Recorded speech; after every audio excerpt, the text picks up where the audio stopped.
Jeremy Vine a fait l'objet d'un appelant mécontent de son émission sur Channel 5 qui, après sa diatribe de colère, a raccroché à l'animateur du talk-show, ne lui laissant aucune chance de répondre. Un téléspectateur a téléphoné à l'émission Jeremy Vine pour remettre le panneau à leur place alors qu'il grondait le fiasco actuel de Spotify. Les stars se demandent si elles doivent ou non rester sur la plateforme de streaming musical après qu'un récent podcast ait faussé les opinions des auditeurs sur les vaccinations Covid, et les nouvelles de Meghan et Harry posaient trop pour l'appelant. Le podcasteur Joe Rogan a divisé les auditeurs de Spotify avec un épisode assez controversé.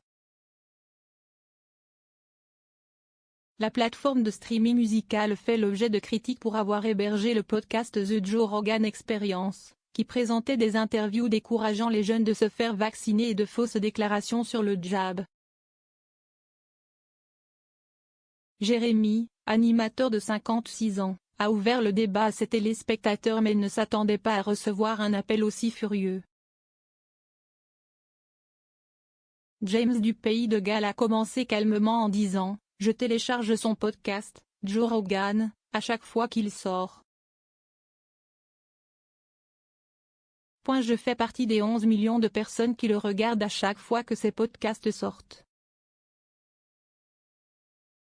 L'aplomb de Mertir Tidofil s'est échauffé au fur et à mesure que la conversation avançait. Le docteur Sanjay Gupta est un pantin de CNN. Nous ne l'écouterons pas. Il a été publiquement ridiculisé parce qu'il est allé sur Joe Rogan, a-t-il ajouté.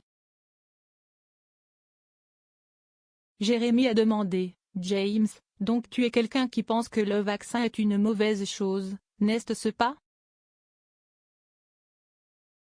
Se défendant rapidement, James a confirmé qu'il avait le vaccin et Joe Rogan n'est pas contre le vaccin.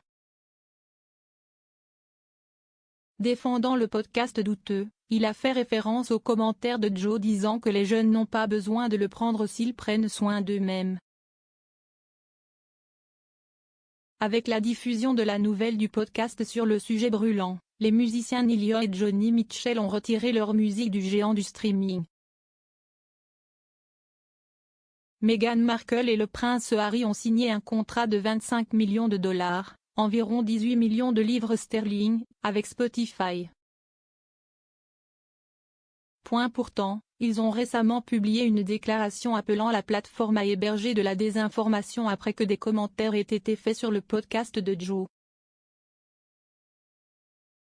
La nouvelle de l'accord des ex-royals avec Spotify n'a fait qu'alimenter la rage de l'appelant. Réprimandant le sujet, il a déclaré, en fin de compte, si Meghan et Harry veulent partir, rendez les 18 millions de livres sterling. Neil Young et John Arma Trading, Jeremy corrigé à Johnny, ne possèdent même pas leur musique, alors ce qu'ils ont fait est de le retirer aux banquiers d'affaires qui l'ont acheté. En fin de compte, les médias grand public sont jaloux de Joe Rogan et de ses 11 millions de téléchargements dont ils aimeraient avoir son audience. En fin de compte, je l'écouterai plus que n'importe lequel d'entre vous sur ce panel. Passez une bonne journée. L'appelant a immédiatement raccroché, choquant le panneau, et a quitté Jeremy, soulignant qu'il est tellement en colère. Le panel a laissé échapper un rire gêné après la fin de ce débat unilatéral, et pas tout à fait sûr si James était parti ou écouterait toujours. Le diffuseur Henry Bonsu a essayé de continuer mais sans succès.